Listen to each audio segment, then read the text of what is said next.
Good evening po sa ating lahat. Narito na naman si Len para sa ating ika-214th day na ating sharing ng devotion video. And today is Sunday, a blessed Sunday po sa ating lahat.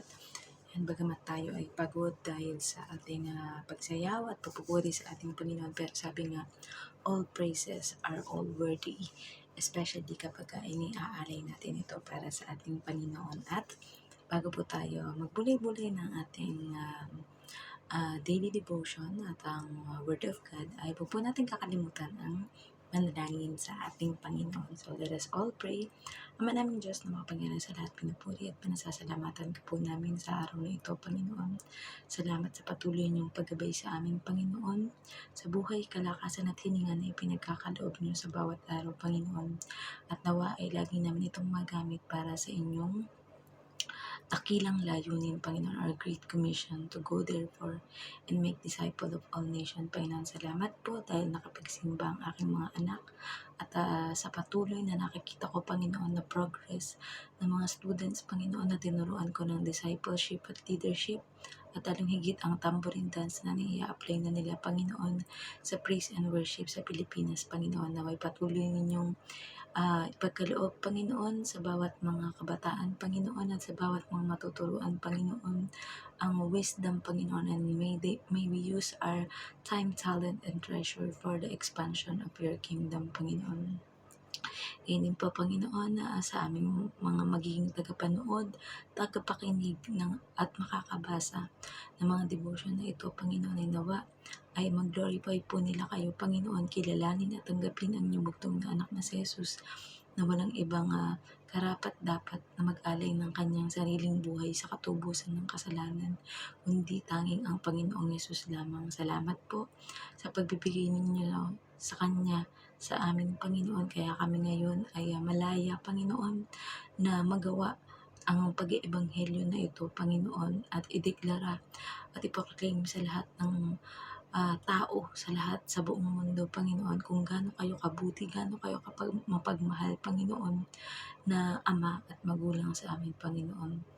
Kaya hindi nagpapasalamat kami sa banal na Espiritu na siyang lumulukob sa amin, Panginoon, bilang helper, Panginoon, ng Panginoong Yesus, dahil siya ay nariyan na at nag-i-intercede sa aming Panginoon, sa aming mga prayer, sa aming mga deepest heart desire, Panginoon, upang ito ay mangyari at maganap sa aming buhay, Panginoon. Dalangin po namin na inyong glory ang siyang magniningning, Panginoon. Let your light shine into all of us, Panginoon, at hindi ang aming sariling kakayahan, ang aming talino, at ang aming glory ang magniningning, Panginoon. Ngunit tanging sa inyo lamang po, Panginoon, because to you belong all the glory, honor, and adoration, Panginoon. Salamat po sa pag-iingat sa aming pamilya, Panginoon, at sa pag-provide ng lahat ng mga pangailangan namin, mga churches, Panginoon, at ang mga tinutulungan, Panginoon. Salamat sa mga amo namin, Panginoon, nagiging dahilan, Panginoon, kung bakit kami may sahod, Panginoon. At salamat sa may mga mabubuting puso, Panginoon, na patuloy na tumutulong at walang sawang tumutulong sa amin upang matugunan ang mga pangangailangan namin at ng mga mahal namin sa buhay. Muli, nabalik po namin ang lahat ng papuri at pasasalamat sa tanging pangalan ng bugtong na anak na si Jesus. Amen. Ayan. So, dumako po tayo sa Lucas 22:21. Ito ang sinasabi. Papanaw ang anak ng tao ayon sa itinakda ng Diyos, ngunit kahabag-habag ang taong magkakanulo sa Kanya. Message. At dahil alam na nga natin na ang magkakanulo sa Panginoong Hesus ay ang isa sa kanyang mga alagad na si Judas Iscariote. Dahil sinabi niya na dito, hindi pa man direkta na siya, pero siya nga talaga ang mamamatay ayon sa itinakda ng Diyos, at nakakahabag o nakakaawa daw ang taong magkakanulo sa Panginoong Hesus. Application.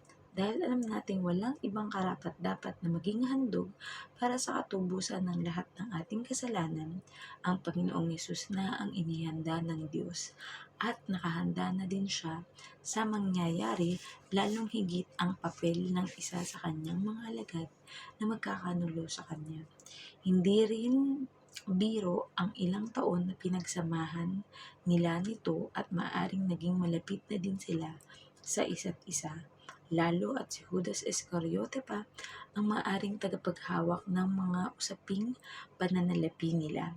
Subalit dahil kasama nila ang Panginoong Yesus, hindi sila nagkulang sa kahit anong kakailangan nila. Kaya lang, normal sa tao na kapag pera ang usapan ay nakakaya ng taong gumawa ng pinakamasama. So, purihin ang pagkabasa ng mabuting balita ng ating Panginoong Diyos. Ayan. So, yun na nga, kumbaga, nagkaroon na ng pahiwatig ang ating Panginoong Yesus kung ano yung mangyayari sa Kanya, di ba? And no wonder naman kasi kung ating nasasaliksikin ang Gospel, which is John, Matthew, at ngayon nasa Book of Mark na tayo, di ba? Ay talagang binabanggit ng ating Panginoong Yesus at tinutukoy sa kanyang mga alagad kung ano nga yung mangyayari sa Kanya. And sabi nga, hindi magiging kompleto ang kwento kung hindi magagawa ng bawat tauhan ang kanilang role, di ba? So, kahabag-habag man at nakakalungkot ang nangyari kay Judas Iscariote dahil pagkatapos niya ipagkanulo ang ating Panginoong Yesus ay nag-guilty siya sa kanyang damdamin kung ano yung ginawa niya sa Panginoon, di ba? Pero sabi nga, pinasok siya at pinagarian siya ni Satanas upang mangyari at maganap yung akala ni Satanas na pagtatagumpay niya. Ngunit, hindi alam ni Satanas na ang pagtatagumpay na yun ay sa Panginoong Diyos dahil ang Panginoong Diyos ang nagpadala sa kanyang bugtong na anak na karapat-dapat para maging alay sa ating lahat ng kasalanan. Yan ay walang iba kundi ang ating Panginoong Yesus. At ang ating Panginoong Yesus din ay nakahanda na ialay ang kanyang buhay para sa atin dahil mahal nila tayo ng ating Panginoon. Mahal tayo ng ating Panginoong Diyos na sa pasimula pa lang ginawa niya yan at ipinakita kay Eva at Adan. Ngunit nagpatuloy na naging makasalanan at masuwayin ang mga tao. Kaya yung sa lumang tipat na pag-aalay ng mga tao ng mga sinunog o paagos ng dugo ng mga kordero, ng mga hayop na walang kapintasan. Ngunit ang lahat ng yun ay hindi makakasapat, hindi makakatanggal sa galit at puot ng Panginoon sa kasalanan.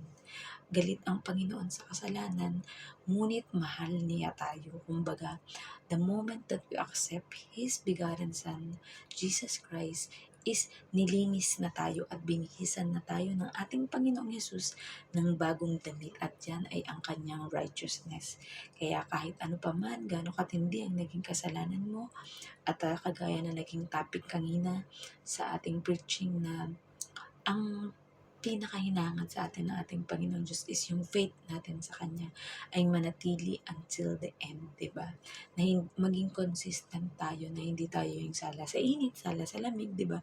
Kapag maraming blessing, sige, maglilingkod sa Panginoon. Pero pag may mga pagsubok, trials, and testing sa buhay ay bigla nating tatalikuran ng ating Panginoon, di ba?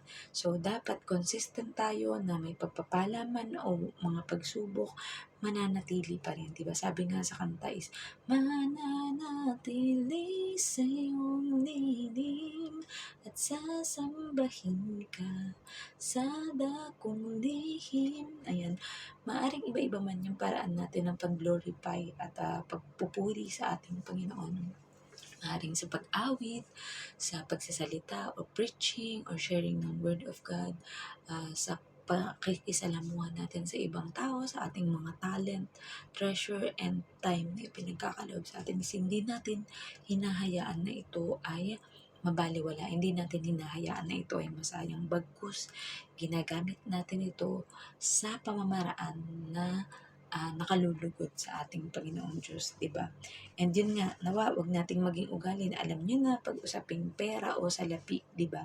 Ang mga tao kahit kapamilya pa yan, kahit super ka-close mo pa, maaring magkaroon ng pagtatraidor, maaring magkaroon ng pagbabalak ng masama, nagawain sa'yo na nakawan ka o worst, patayin ka dahil kung marami kang pera o kayamanan na kinaiinggitan ng iyong kapwa o kapamilya, diba? Sabi nga, minsan mas maganda pa na maging Yung hindi ka masyadong mayaman, hindi ka rin masyadong mahirap. Kumbaga, balance lang kagaya ng ating si Apostol Paul or ng mga alagad na ating Panginoong Yesus, di ba? Na although maaring si Judas Iscariote, siya yung naging taga-ingat yaman ng grupo ng ating Panginoong Yesus at na kanyang mga disipulo. Subalit, dahil kasama nila ang ating Panginoong Yesus, never nating makikita na nagkulang at nagutom ang kanyang mga alagad na kanyang nakasama. Dahil ang Panginoong Yesus natin ang nagiging dahilan kung bakit mas from 2 pieces of fish and 5 pieces of bread ay napagkasya ito ng Panginoon at may sumobra pa, di ba? Maraming napakain, marami ang napagaling, marami ang napalaya mula sa kasamaan ng mga pananalasa o kulong sa mga taong may sakit physically, may sakit emotionally, may sakit spiritually, at mga sinasapian o inaalian ng mga masamang espiritu, di ba? Kaya ang ebanghelyo ng ating Panginoon ay napakalawak kung ating iisipin, di ba?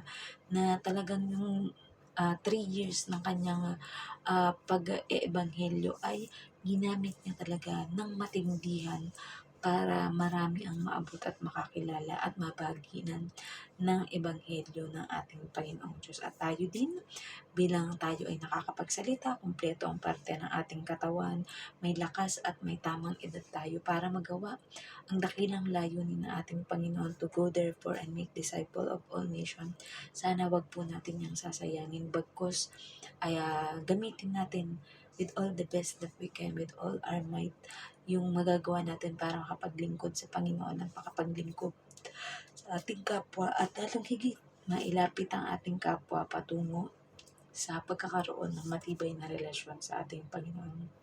Dahil pag nawala na tayo dito sa mundong ito, hindi na natin masasabi kung saan tayo mapupunta sa mga taong nakakasalamuhan natin, di ba? Sabi nga, ang salvation is personally. Kumbaga, ikaw at ang Diyos ang nag-uusap, ikaw at ang Diyos ang nagkakaroon ng deal. Kaya, ikaw ang magdadala nito sa iyong sarili. So, nawa po ay may natutunan kayo sa ating share ng devotion video, and tayo po ay mag-end into prayer para makapagpahinga na rin po inyong lingkod dahil may pasok po sa trabaho ang amo ko bukas at may pasok sa school ang aking alaga. So let us pray. Ama namin Diyos na makapangyarihan sa at muli, narito po kami Panginoon at nagpapasalamat Panginoon sa inyong mayamang salita na aming napagbulay-bulayan Panginoon. Tunay nga na ang pagkakasilang namin dito sa mundo, Panginoon, ay may purpose, kagaya ng purpose ng pagparito ninyo at ang pagkakanulo sa inyo na inyong alagad na si Judas Iscariote, Panginoon. Bagamat ang tingin ng iba ay masama ang naging role niya, Panginoon, ngunit alam namin, Panginoon, na nangyari ang lahat, Panginoon, ayon sa inyong layunin, ayon sa inyong kalooban, Panginoon. At ang pinaka-importante lamang, Panginoon, na sa kabila ng aming mga kasalanan, I would repent instantly, Panginoon, humingi ng tawad at kapatawaran sa inyo, Panginoon, at gawin ang aming makakaya upang hindi na maulit pa ang mga pagkakamali at kasalanan na aming inihingi na ng tawad sa inyo, Panginoon. Dinadalangin din po namin, Panginoon, lahat na may mga financial na mga problema, Panginoon, whether ito ay sa trabaho, sa negosyo, Panginoon, may pinapagawang bahay, ospital, paaralan, Panginoon, at mga churches, Panginoon, lalo higit sa pagpapalawig ng inyong kaharian dito sa mundo, Panginoon, ay alam po namin, Panginoon, na kayo ang siyang magpo-provide, Panginoon, because you are God, our provider, Panginoon, sa mga nagbabalak bumili ng mga sasakyan, Panginoon, at mga kasangkapan, Panginoon, na magagamit, Panginoon, para sa pag-iebanghelyo at para mas marami ang ma-outreach at maturuan tungkol sa inyo, Panginoon, ay alam namin na ipagkakaloob niyo, Panginoon. Gayon din sa lahat na may mga sakit at karamdaman, Panginoon, malubaman ito o ordinaryong sakit, Panginoon. We know, Lord God, that any disease will not prosper and will not come into our body, Panginoon, because we are totally healed by you, Panginoon. Normal, Panginoon, na magkaroon ng mga sakit na mga hindi inaasahan sa amin, Panginoon. Ngunit nire-rebuke namin ang gawa ng sickness, Panginoon, na mananatili kaming healthy, Panginoon, hanggang sa moment, Panginoon, na kami ay inyong isasama na sa inyong kaharian, kasama ng mga pinabanal, kasama ng inyong mga naging tapat na mga lingkod, propeta, Panginoon. Gayon din po, Lord God, we pray kung ang kalooban ninyo, Panginoon, ay hindi kagalingan physically, emotionally, o spiritually, Panginoon, ngunit ito ay ang tuluyan ng pamamahinga o pagpanaw ng taong yun, Panginoon. Ngunit ibigay niyo po ang comfort sa bawat pamilya, Panginoon, na matanggap, Panginoon, ang pagkawala ng mga kakilala o mahal nila sa buhay, Panginoon. At ang maging pinaka-importante, Panginoon, ay ano man ang mangyari, Panginoon, we are assured, Panginoon, that our loved ones and we, Panginoon, at ang mga makikilala pa namin, Panginoon, will accept your Son, Jesus Christ, as their Lord and Savior, Panginoon, at nakasafety ang kanilang buhay to be in your kingdom in heaven, Panginoon. Nalala din po namin, Panginoon, ang lahat mga pastors, mga priests, Panginoon, mga evangelists, mga prophets, mga teachers, Panginoon, at kahit mga ordinaryong members ng mga churches, Panginoon, na nagbimisyon, Panginoon, sa iba't ibang panig ng mundo, Lord God. We pray, Lord God, for your provision, for your abundant blessing, Panginoon, sa kanila at ang mga pamilya, Panginoon, ng bawat isa, Panginoon, ay mapagpapala sa kanilang mga anak, sa mga pag-aaral, Panginoon, at mga daily needs sa inaraw-araw, Panginoon, mga gasolina, pampamasahe, Panginoon, pambili ng mga gamit, Panginoon, ay alam namin, Panginoon, ay pinagkaloob niyo na sa bawat isa sa amin, Panginoon. Ganyan din po, Panginoon, ang bawat mga bansa, Panginoon, let there be peace, let there be understanding, let there be forgiveness, Panginoon, sa bawat mga bansa. Nang sa gayon, there will be no more war, Panginoon, but love and faith in you will remain, Panginoon. At mas lalong higit na maaabot ang lahat ng mga bansa, lahat ng mga sulok ng mundo, Panginoon, upang makakilala at tumanggap sa inyo, Panginoon, at magkaroon ng matibay na relasyon, Panginoon. Ano naman po, ang mga panalangin na hindi ko na-include, Panginoon, ay kayo na po, Panginoon, ang siyang nag-i-intercede at magdadagdag nito, Panginoon, na minsan may mga hindi namin hiniling, nasa isip lang namin o hindi man namin minsan maisip. Ngunit lalong higit ang buhay, Panginoon, ay nagmumula sa inyo. Kaya isa na ito sa pinakamagandang blessing na ibinibigay niyo sa amin sa bawat araw, Panginoon.